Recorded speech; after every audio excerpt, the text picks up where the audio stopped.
और राधे राधे। तो चाय है और शाम के चाय के साथ नाश्ता चूड़ा भुजाई हेते सबके फरमाइश चलिए भाई आज चूड़ा भुजा हेबाक चाहिए।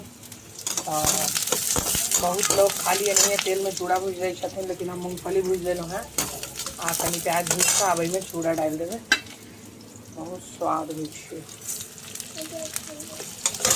हटो चाय तो हम सब एना भुजे छियै, बहुत स्वादिष्ट बनै छै। तो एना भुजबे ना बहुत स्वादिष्ट बनै छै। ओना तो बिना प्याजो के बहुत लोग भुजे छथिन आ ई तो कलाकारी होइ छै कि कते कम तेल में कते सुंदर भुजाल मतलब भुजा जाए छै। हमर मम्मी सब तो कनिके तेल में भूज ले छै, हमरा सबसे कनी लग जाए 1 चम्मच के करीब। ये चाय और ये नाश्ता खाओगी ना? चलो चलो तो चलो श्री खाओ। कैसा लग रहा है? अच्छा लग रहा है? चाय ले लो।